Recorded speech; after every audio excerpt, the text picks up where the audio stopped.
నేను ఒక్క మాట అడగదలుచుకున్నా, ఎవరిని వదిలినరా మీరు? ప్రతిపక్ష నాయకులను వదలకపోతే, జడ్జిలను వదలకపోతే, జర్నలిస్టులను వదలకపోతే, సినిమా తారలను వదలకపోతే, ఆఖరికి పెళ్ళా మొగుడు మాట్లాడుకుంటుంటే కూడా వాళ్ళ చెవులలో వాళ్ళు మాట్లాడుకునేది నీకెందుకయ్యా వినేది?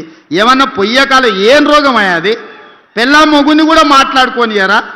ఇంత చిల్లర పని చేసినప్పుడు నోటీస్ ఇవ్వకపోతే ఏం చేస్తారయ్యా? అసలు బేడీలేసి ఈడ్స్కి రావాలి. ఇంకా మన పోలీసు వాళ్ళు మంచోళ్ళు కాబట్టి నోటీస్ ఇచ్చి రమ్మంటే, లేదు లేదు నేను ఫామ్ హౌస్లో ఉన్నా దావతులు చేసుకుంటున్నా మీరు ఆడికే రమ్మని అడిగారు. ఎవడన్నా తప్పు చేసినోడు రమ్మంటాడే? అయినా కూడా వయసును దృష్టిలో పెట్టుకొని బంజారాహిల్స్లో నీకు ఇల్లు ఉంది కదా గాడికి రా నమోదు చేసుకుంటావు అంటే గట్లెట్లా పిలుస్తారని అడుగుతారు.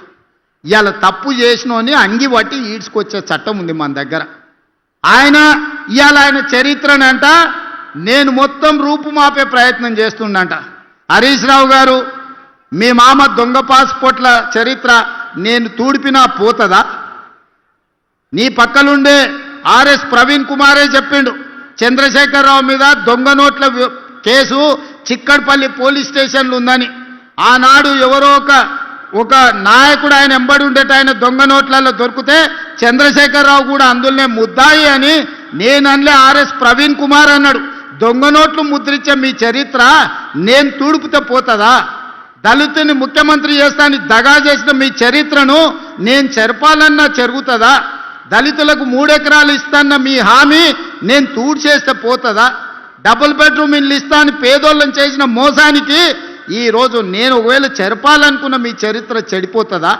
ఇంటికో ఉద్యోగం ఇస్తామని తెలంగాణలో 1200 మంది బిడ్డలను పొట్టన పెట్టుకుంటువే, ఆ 1200 మంది శవాల మీద మీరు ఈ తెలంగాణ రాష్ట్రానికి ముఖ్యమంత్రి అయ్యి ద్రోహిగా చరిత్రలో నిలబడిపోయినరే. మీరు ఉద్యమకారులకు చేసిన ద్రోహాన్ని నేను చెడపదలుచుకుంటే కూడా చెడుతుందా?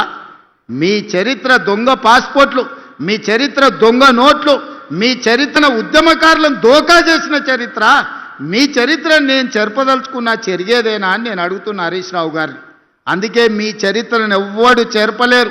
శాశ్వతంగా తెలంగాణ ద్రోహిగా పాపాల భైరవుడుగా తెలంగాణ ఉన్నంతకాలం చంద్రశేఖరరావు పాపాల భైరవుడు అని తెలంగాణ చరిత్రలో ఉంటుంది హరీష్ రావు గారు. దీన్ని ఎవ్వరు చెరపలేరు. ఇది తెలంగాణ సమాజానికి అంత తెలుసు. అందుకే నేను ఏం ప్రయత్నం చెయ్యా, మీ చరిత్రను కావాలంటే మా కార్యకర్తలకు చెప్పి గోడల మీద రాపిస్తా ఎప్పటికి ఉండేటట్టు.